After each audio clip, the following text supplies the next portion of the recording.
আল্লাহ রাসূল বলে, হে সুহাইল, তুমি আল্লাহ তাআলার সাথে যে ব্যবসা করছো ওই ব্যবসায় তুমি সফল হয়েছো। আল্লাহু আকবার।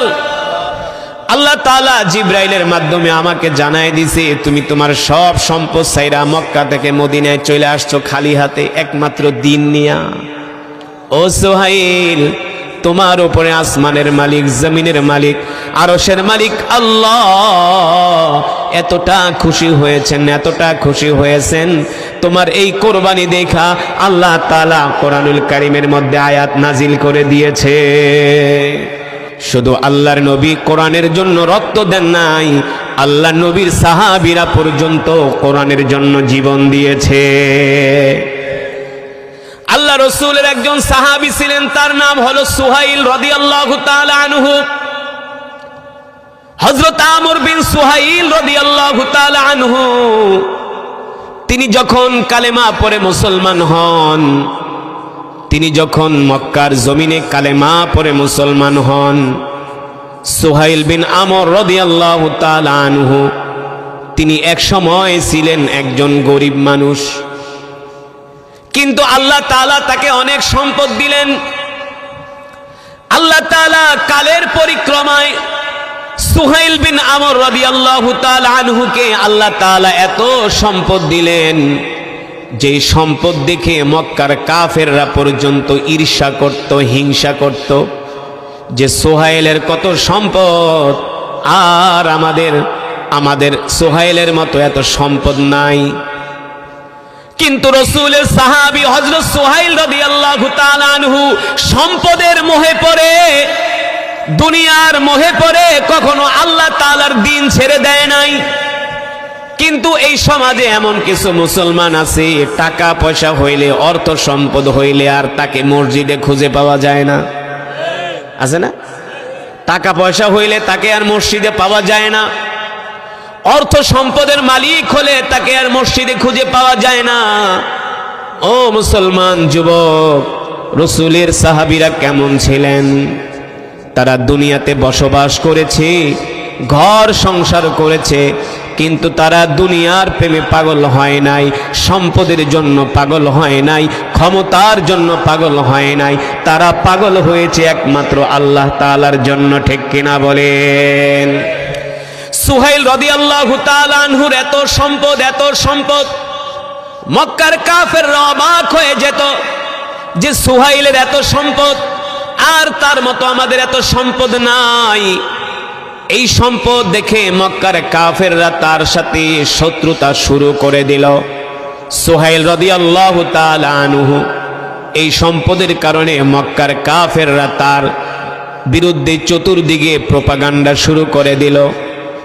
এক পর্যায়ে আল্লাহর নবী, বিশ্ব নবী রাহমাতুল লিল আলামিন মক্কা থেকে হিজরত করে যখন মদিনায় চলে গেলেন, সাহাবী সুহাইল বিন আমর রাদিয়াল্লাহু তাআলা আনহু তিনিও সিদ্ধান্ত নিলেন তিনি আর মক্কায় থাকবেন না, তিনিও মদিনায় চলে যাবেন।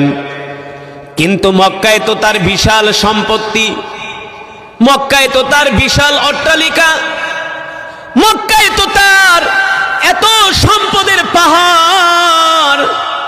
মক্কার কাফেররা মনে করেছিল মক্কা থেকে সবাই যদি মদিনায় চলে যায়, সুহাইল মক্কা থেকে মদিনায় যাবে না, কারণ এখানে হলো তার সম্পদ, তার অট্টালিকা। কারণ মানুষ দুনিয়াতে সব ছাড়তে চায়, সম্পদ ছাড়তে চায় না। চায় এক কাটা, 1 ফিট জায়গার লেগে জীবন দিয়া দেয়, কথা কেনা? আমার বাপ দাদার সম্পত্তি, জীবন যাইব মাগার, জমি ছাড়ুম না। হ্যাঁ, 2500 টাকা প্রতিদিন 6 বার নারায়ণগঞ্জ কোর্টে হাজিরা দিতে রাজি আছি, তারপরে জমি ছাড়া যাইব না, কথা বলেন? মানুষ সম্পদের মায়া ছাড়তে চায় না, অর্থের মায়া ছাড়তে চায় না। কিছু মানুষ এমনও বলে সন্তান মরে গেলে সন্তানের শোক ভোলা যায়, মাগার অর্থের শোক ভোলা যায় না। কিন্তু আল্লাহ রাসূলের এই সাহাবী সুহাইল রাদিয়াল্লাহু তাআলা আনহু, ও যুবক, কেমন ছিল রাসূলের সাহাবীরা? তাদের কাছে সম্পদের কোনো দাম ছিল না, তাদের কাছে সম্পদের কোনো মূল্য ছিল না, কিন্তু তাদের কাছে মূল্য ছিল আল্লাহর দ্বীন। আল্লাহর দ্বীনের জন্য তারা জীবন দিয়া দিছে, ঠিক কিনা বলেন? আল্লাহর দ্বীনের জন্য তারা সব ত্যাগ করেছে, সব কোরবানি করেছে, কিন্তু আল্লাহর দ্বীন রাসূলের সাহাবীরা ছাড়ে নাই। আর বর্তমানে পৃথিবীতে 250 কোটি মুসলমান আছে, আমরা 250 কোটি মুসলমান আল্লাহর দ্বীনের চেয়ে, ক্ষমতার আল্লাহর দ্বীনের চেয়ে সম্পদের মূল্য আমাদের কাছে বেশি, ক্ষমতার মূল্য আমাদের কাছে বেশি। ক্ষমতার মূল্য আর সম্পদের মূল্য আমাদের কাছে বেশি, আল্লাহর দ্বীনের কোনো মূল্য নাই। আল্লাহর কসম করে বলি, 250 কোটি মুসলমানের কাছে যদি আল্লাহর দ্বীনের মূল্য থাকতো, তাহলে সারা পৃথিবীতে কোরআনের রাজ কায়েম হয়ে যেত, কোরআনের আইন পাশ হয়ে যেত। মুসলমান মনে করে খাও দাও ফুর্তি করো, দুনিয়াটা মস্ত বড়, দুনিয়াতে যে কয়দিন আছি আরামে এসে খায়া যায়, ভোগ কইরা যায়। তারা মনে করে দুনিয়ার জিন্দেগিটা হলো ভোগ বিলাসের জীবন।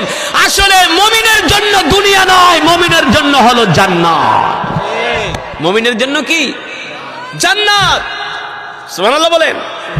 এই দুনিয়া থেকে আসলে শান্তি আছে না? রোগ শোক বিপদ আপদ, না? একটার পরে একটা রোগ, একটার পরে একটা বিপদ, একটার পরে একটা মামলা। শান্তি আছে? ডায়াবেটিস, প্রেশার, কিডনির সমস্যা, হার্টের সমস্যা, লিভারের সমস্যা, মাথা ব্যথা, গ্যাস্ট্রিক, অম্বল। শান্তি আছে? শান্তি নাই, মানুষ চিন্তা করে না। আসলে দুনিয়া শান্তির জায়গা না, দুনিয়া হলো একটা অশান্তির জায়গা। একমাত্র শান্তির জায়গা হলো কোথায়? জোরে বলেন কোথায়? জান্নাত। এগুলো বুঝার বিষয়, চিন্তা করার বিষয়। কোনোদিন তো চিন্তা করেন নাই, মনে করছেন খুব শান্তিতে আছি। কিসের শান্তি? এই দুনিয়াতে আপনি চাইলেও বেশি খাইতে পারবেন না, ডাক্তারকে খাইলে ডায়াবেটিস হয়ে যাবে। গরু খাইতে পারবেন না, ডায়াবেটিস। মিষ্টি খাইতে পারবেন না, ডায়াবেটিস। ফল বেশি খাইতে পারবেন না, ডায়াবেটিস। আবার কম খাইলেও প্রেশার লো, বেশি খাইলে প্রেশার হাই। তো যাইবেনটা কই? শান্তি নাই। বেশি খাইলে প্রস্রাব, বাথরুম, কত সমস্যা, কথা কর। কিন্তু জান্নাতে বাথরুমও নাই, প্রস্রাবও নাই, হজমের কোনো সমস্যা নেই। যত খাওয়া খাইবেন, একটা ঢেকুর মারবেন, সব হজম হয়ে যাবে। সুবহানাল্লাহ বলেন। মুসলমান, আপনাদেরকে বোঝানোর উদ্দেশ্য হলো, আমরা দুনিয়াকে প্রাধান্য দেই, আল্লাহর দ্বীনকে প্রাধান্য দেই না। দুনিয়াকে তারা ছেড়ে দিয়েছেন। দুনিয়ার মোহে সাহাবীরা পাগল ছিলেন না। এই কারণেই আল্লাহ রাব্বুল আলামিন সাহাবীদের উপরে খুশি হয়েছেন, ঠিক কিনা বলেন? রাদিয়াল্লাহু তাআলা আনহুম ওয়া রাদওয়ান। যাদের উপরে আল্লাহ তাআলা খুশি এবং আল্লাহ তাআলার উপরেও তারা খুশি, ঠিক কিনা বলেন? সুহাইল রাদিয়াল্লাহু তাআলা আনহু, আল্লাহ রাসূল যখন মক্কা থেকে হিজরত করে মদিনায় চলে গেলেন, সুহাইল রাদিয়াল্লাহু তাআলা আনহু চিন্তা করলেন, আল্লাহর নবী এখন আর মদিনায় নাই, সুতরাং আমিও আর, আল্লাহ রসুল এখন আর মক্কায় নাই, আমিও আর মক্কায় থাকবো না, আমিও মদিনায় চলে যাব। এবার সুহাইল রাদিয়াল্লাহু তাআলা আনহু মদিনায় যাবার সিদ্ধান্ত নিলেন। মদিনায় যাওয়ার সিদ্ধান্ত যখন নিলেন, মক্কার কাফেররা জেনে গেল সাহাবী সুহাইল রাদিয়াল্লাহু তাআলা আনহু মক্কা থেকে হিজরত করে মদিনায় চলে যাবেন। মক্কা থেকে হিজরত করে মদিনায় চলে যাবেন। এই বিষয়টা জানার পরে মক্কার কাফেররা সুহাইল বিন রাদিয়াল্লাহু তাআলা আনহুর বাড়িতে আসলেন। আর বাড়িতে আসার পরে মক্কার কাফেররা বলল, সুহাইল, তুমি যখন মক্কায় এসেছিলা তখন তোমার কোনো সম্পদ ছিল না, কিন্তু মক্কায় আসার পরে তুমি বিশাল সম্পদের মালিক হয়েছো। এখন তুমি মক্কা থেকে সম্পদ নিয়ে মদিনায় চলে যাইবা, এটা আমরা তোমাকে যেতে দিব না। যদি তুমি মক্কা থেকে মদিনায় চলে যাও, তাহলে তোমার সব সম্পদ আমাদেরকে দিয়ে যেতে হবে। সব সম্পদ কি বলছি বুঝছেন? মক্কার কাফেররা বলতেছে, তুমি মক্কায় আসার পরে বিশাল সম্পদের মালিক হইছো, এখন তুমি সম্পদ নিয়ে মদিনায় চলে যাইবা, এটা হবে না, আমরা তোমাকে যেতে দিব না, তোমাকে আটকায় রাখবো, তোমাকে আটকিয়ে রাখবো, যেতে দিব না। রাসূলের সাহাবী সুহাইল রাদিয়াল্লাহু তাআলা আনহু বলেন, তাহলে কোন শর্তে বলো তোমরা আমাকে মদিনায় যেতে দিবে? আমার দিন নিয়ে, কি নিয়ে? আমার দিন নিয়ে তোমরা আমাকে কোন শর্তে মদিনায় যেতে দিবে? মক্কার কাফেররা বলল, তোমার যত সম্পদ আছে এই সম্পদগুলো যদি আমাদেরকে দিয়ে দাও তাহলে আমরা তোমাকে মদিনায় নিরাপদে যেতে দিব। সুহাইল রাদিয়াল্লাহু তাআলা আনহু বলে, শোনো, যদি তোমরা আমাকে আমার দিন নিয়ে নিরাপদে আমাকে মদিনায় যেতে দাও তাহলে আমি আমার সব সম্পদ তোমাদেরকে দিয়া দিলাম। আল্লাহর কসম কইরা বলি, সুহাইলের কাছে দুনিয়ার সম্পদের কোনো দাম নাই। দুনিয়ার সম্পদের কাছে আমার কোনো দাম নাই। আমি দুনিয়ার সম্পদ চাই না, দুনিয়ার সম্পদ আমার কাছে কোনো দাম নাই, এক পায়েরও দাম নাই। তোমরা আমাকে আমার দিন নিয়ে মদিনায় যেতে দাও। মক্কার কাফেররা বলল, ঠিক আছে, তুমি তোমার সব সম্পদ আমাদেরকে দিয়া তুমি মদিনায় চলে যাও, আমাদের কোনো আফসোস নাই। এবার সুহাইল রাদিয়াল্লাহু তাআলা আনহু তার ঘর বাড়ি, ব্যবসা বাণিজ্য, উটের খামার, ঘোড়ার খামার, ভেড়ার খামার, দুম্বার খামার, সব মক্কার কাফেরদেরকে দিয়ে সুহাইল রাদিয়াল্লাহু তাআলা আনহু এবার এক কাপড়ে মক্কা থেকে হিজরত করে মদিনায় চলে গেলেন। একটা পয়সাও সাথে করে মক্কার কাফেররা নিতে দেয় নাই। আমরা হইলে কি করতাম বলেন? আমরা হইলে কি করতাম? যে কোনো কৌশলে আমরা মক্কায় থেকে যেতাম, সম্পদ কিন্তু ছাড়তাম না। ঠিক কিনা বলেন? কেমন ছিলেন রাসূলের সাহাবীরা! সুহাইল রাদিয়াল্লাহু তাআলা আনহু আল্লাহর দ্বীনের প্রতি তার এত মায়া ছিল, দরদ ছিল, ভালোবাসা ছিল, আল্লাহ রাসূলের প্রতি তার এত মহব্বত ছিল, দুনিয়ার সব সম্পদের মায়া ত্যাগ করে এবার সুহাইল রাদিয়াল্লাহু তাআলা আনহু মক্কা থেকে হিজরত করে মদিনায় চলে গেলেন। এই দৃশ্য আল্লাহ দেখছেন কি দেখছেন না? দেখেন নাই? আল্লাহ কি অন্ধ? আল্লাহ অন্ধ না, আল্লাহ সব দেখে। যুবক, আল্লাহ তাআলা পৃথিবীর এমন কোন বিষয় নাই আল্লাহর কাছে কোনো কিছু গোপন, সব আল্লাহ তাআলা দেখছেন। ইন্নাল্লাহা সামিউন বাসীর, সব দেখে, সব শোনে। সুহাইল রাদিয়াল্লাহু তাআলা আনহু আল্লাহর দ্বীনের জন্য যখন এই কোরবানি করলেন, স্যাক্রিফাইস করলেন, আল্লাহ তাআলা এত খুশি হয়ে গেলেন, সাথে সাথে আল্লাহ তাআলা সুহাইল রাদিয়াল্লাহু তাআলা আনহু এই কোরবানি দেখা আল্লাহ তাআলা কোরআনের আয়াত নাজিল করে দিলেন। জোরে বলেন সুবহানাল্লাহ। ওমিনান নাসি মান ইয়াশতারি লাহুল হাদিস, আল্লাহ তাআলা কোরআনের আয়াত নাজিল করে দিলেন। সুহাইল রাদিয়াল্লাহু তাআলা আনহু মক্কা থেকে যখন মদিনায় গেলেন, তিনি যে আল্লাহ রাসূলের সাথে প্রথম দেখা করেন নাই, কিন্তু তিনি দেখা না করলে কি হবে আল্লাহ তাআলা আগে থেকেই জিবরাইলের মাধ্যমে আল্লাহ রাসূলকে জানায় দিয়েছেন।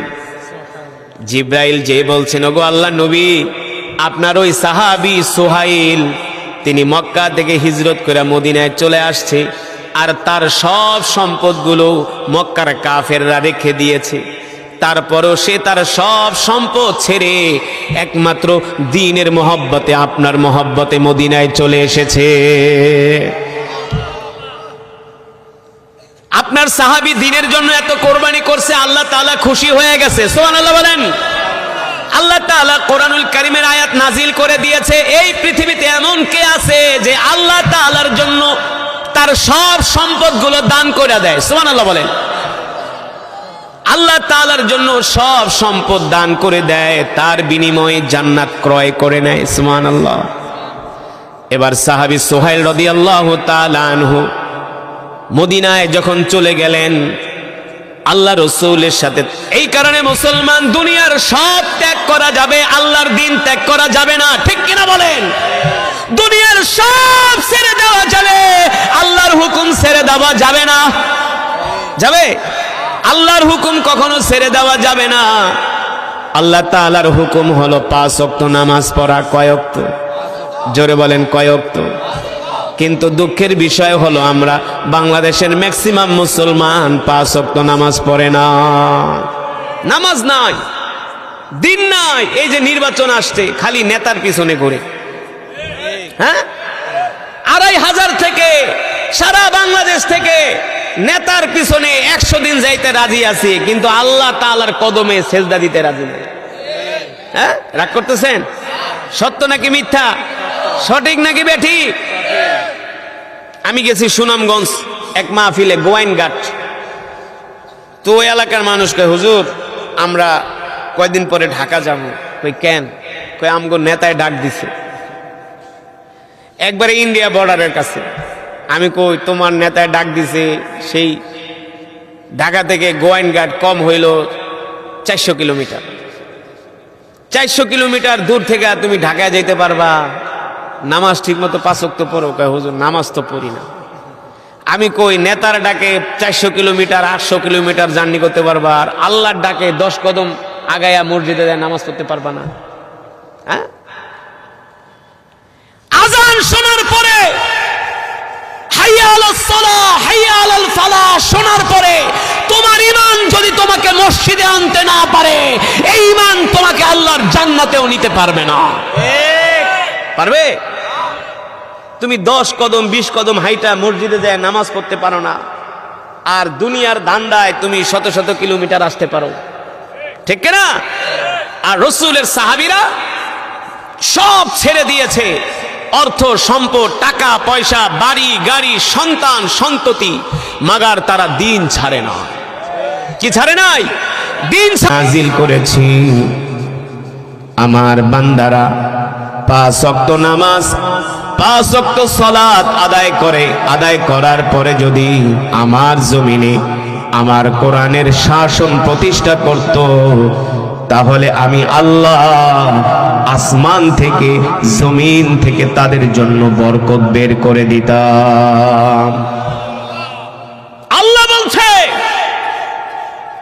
তোমরা যদি আমার জমিনে আমার কোরআনের শাসন প্রতিষ্ঠা করো, তাহলে আমি আল্লাহ জমিন থেকে তোমাদের জন্য বরকত বের করে দিতাম। সুবহানাল্লাহ বলেন।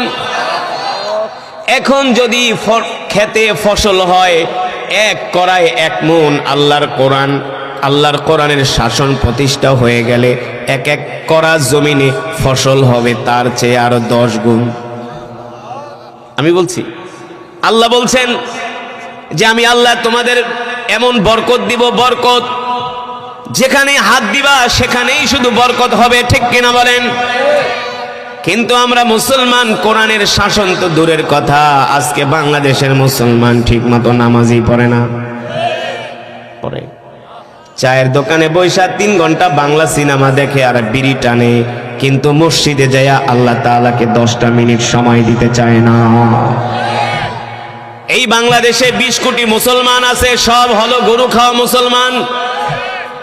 এত সুন্দর ওয়াজ মাহফিল হচ্ছে, ঠান্ডাও নাই, আছে আজকে তেমন শীতও নাই, কিন্তু এই যতটুকুন প্যান্ডেল করা হয়েছে অত্র এলাকার সব মুসলমান যদি কোরআনের মাহফিলে আসতো, এটার 2 প্যান্ডেলও জায়গা দেওয়া সম্ভব হতো না। কথা কন? কিন্তু এখানে যদি একটা গানের অনুষ্ঠান করা হতো, দেখতেন এটার 10 প্যান্ডেলেও জায়গা দেওয়া যেত না।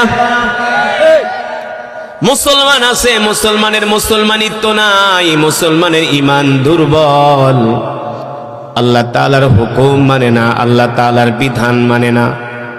আজকে মুসলমান কোরআন পড়তে পারে না, দ্বীনের প্রতি মুসলমানের দরদ নাই, দ্বীনের প্রতি ভালোবাসা নাই।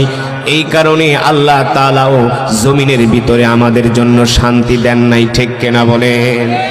হতাশা, সব দিকে হতাশা, অশান্তি। আল্লাহ রাব্বুল আলামিন বলেন, নবী হে আমার, দুনিয়ার মানুষদেরকে বলে দেন, ওয়ানুনাজ্জিলু মিনাল কুরআনি মা হুয়া শিফাউ ওয়া রাহমাতুল লিল মুমিনিন ওয়া লা ইয়াজিদুয যালিমিনা ইল্লা খাসারা।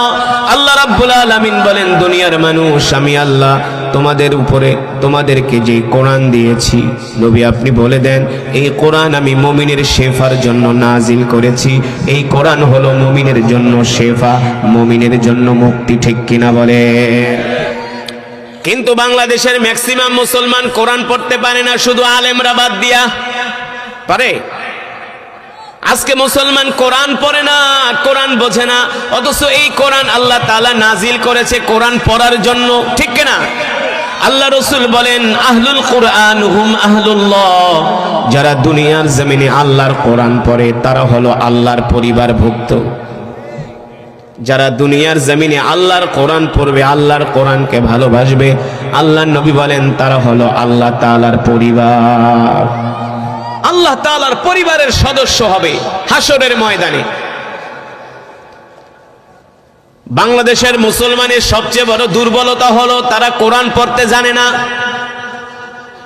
অথচ আজ পর্যন্ত পৃথিবীর যতগুলো দেশে গেলাম, প্রত্যেকটা মুসলমানের দেশে মুসলমানরা কোরআন পড়ে, আর কোরআন পড়ার কারণে আমাদের চেয়ে তারা উন্নত।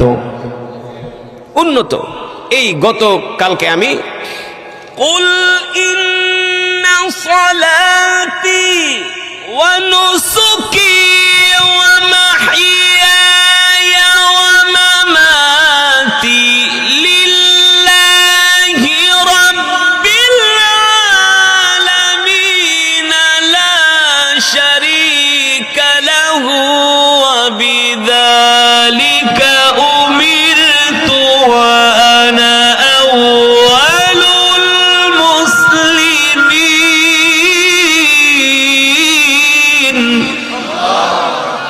বিসমিল্লাহির রহমানির রহিম।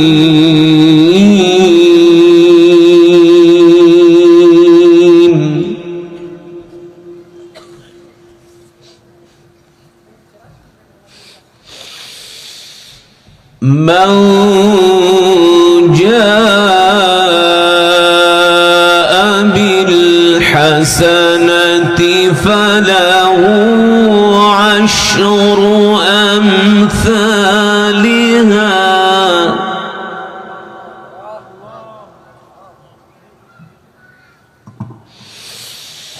ওয়া মান জাআ বিস-সাইয়্যাতি ফালা ইউজযা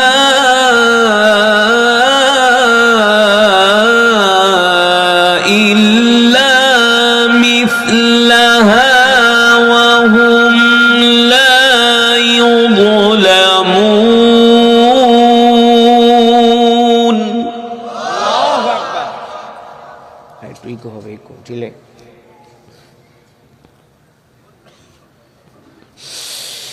قل إنني هداني ربي إلى صراط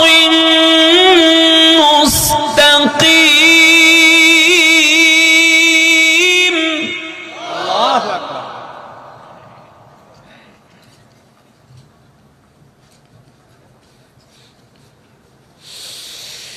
قل إنني هداني ربي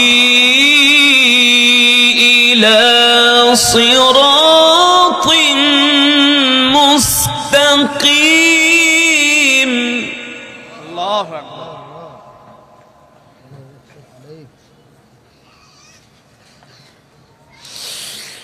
قل إنني هداني ربي إلى صراط مستقيم دينا قيما ملة إبراهيم حنيفا.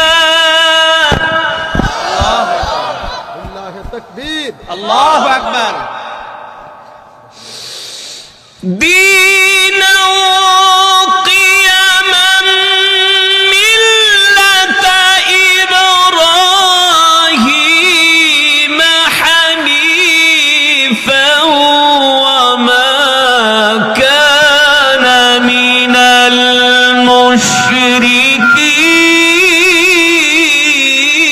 المشركين.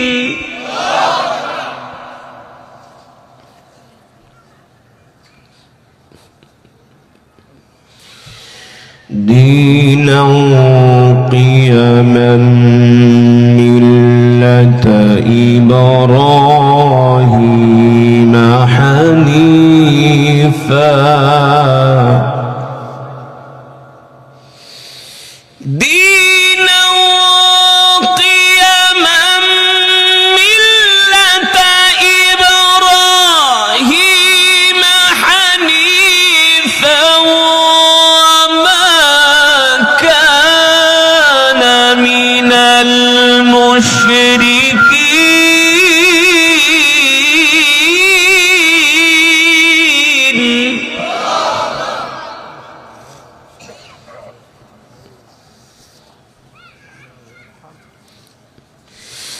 قل إن صلاتي ونسكي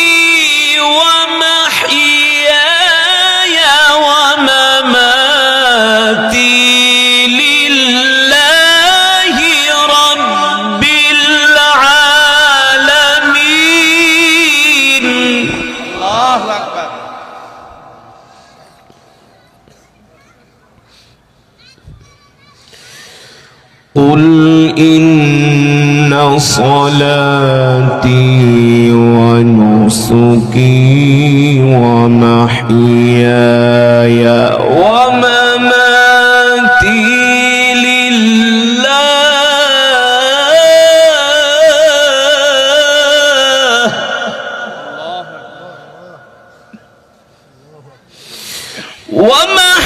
ومحياي ومماتي لله رب العالمين.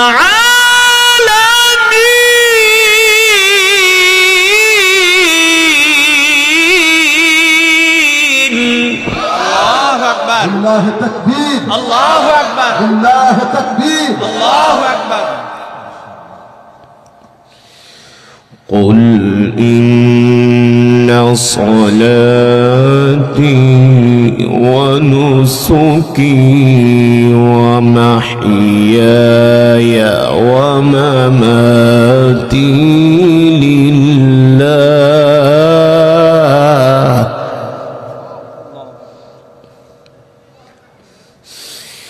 قل إن صلاتي ونسكي ومحياي ومماتي لله رب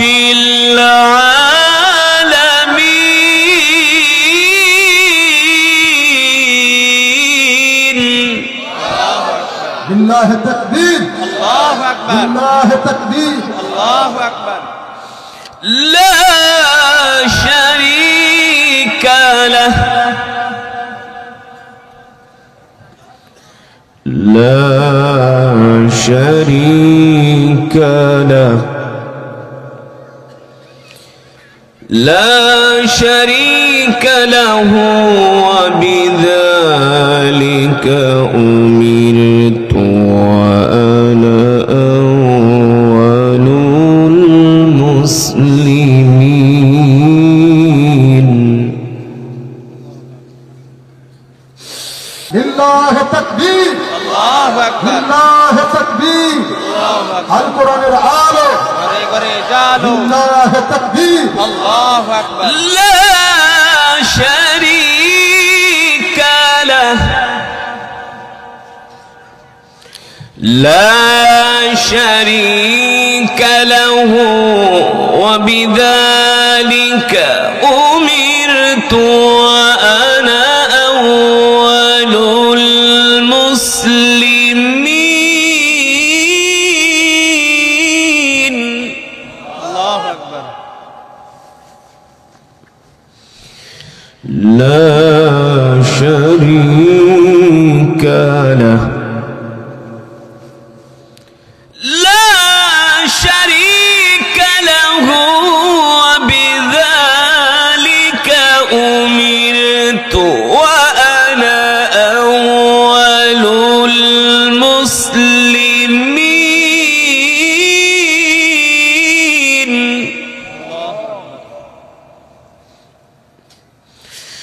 আল্লাহু আকবার ওয়ালিল্লাহিল হামদু বিসমিল্লাহির রাহমানির রহিম কুল হুয়াল্লাহ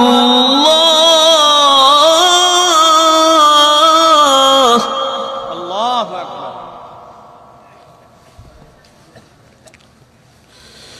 بسم الله الرحمن الرحيم قل هو الله أحد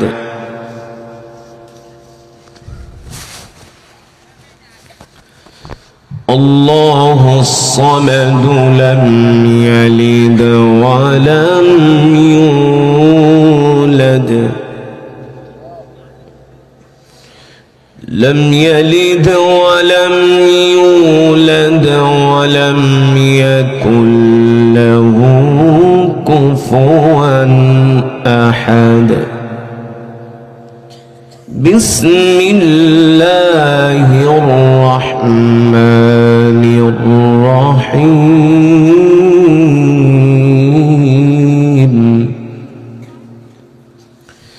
بسم الله الرحمن الرحيم قل هو الله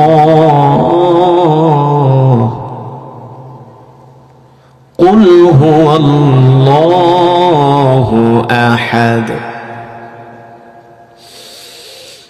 الله الصمد لم يلد ولم يولد ولم يكن له كفوا أحد بسم الله الرحمن الرحيم قل هو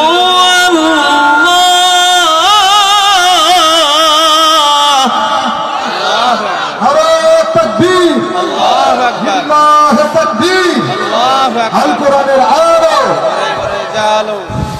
بسم الله الرحمن الرحيم قل هو الله أحد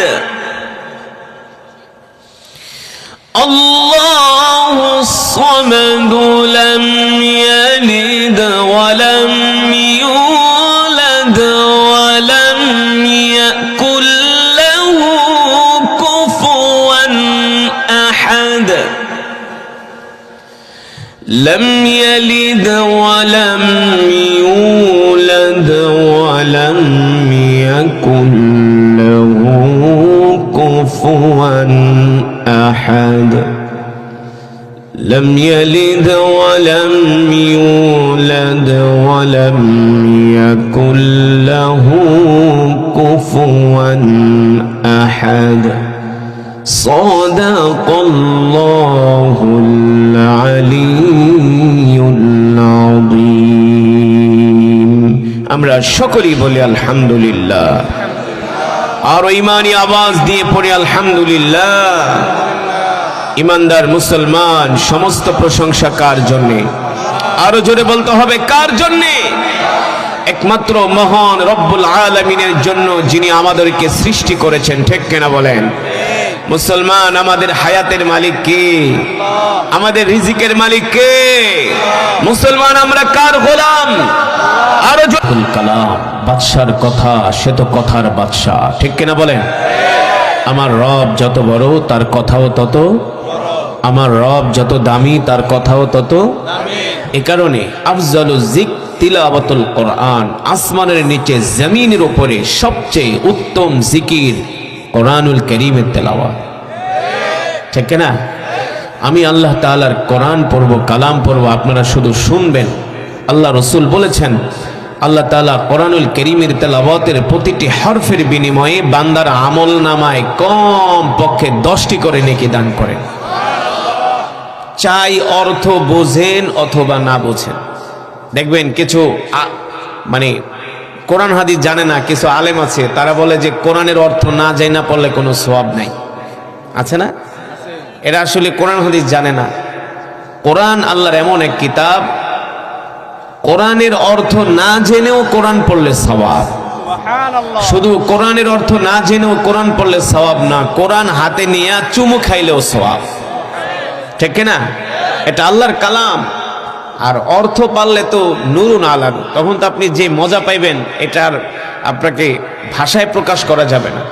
যারা কোরআনের অর্থ জানে, যারা কোরআনের অর্থ বোঝে, তাদের মতো পৃথিবীতে সম্পদওয়ালা মানুষ আর পৃথিবীতে একজন হতে পারে না। কোরআন এত মজা, সুবহানাল্লাহ বলেন। এ কারণে আমরা সেই কোরআনের তেলাওয়াত শুনবো মোহাব্বতের সাথে। রাজি আছেন ইনশাআল্লাহ? আল্লাহ তাআলা আমাদের সকলকে তৌফিক দান করুন বলি আমিন। এমন ঠাস ঠাস করে কেন, ঢাপ ঢাপ, হ্যাঁ মনে হয় যে ঢোলবাড়ি দিতে আছে, স্টেজ ফাইটা যায়, আওয়াজ হবে স্মুথ, ইকো ঢিল রিভাব হবে।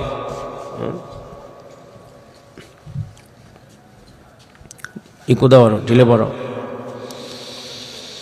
أعوذ بالله من الشيطان الرجيم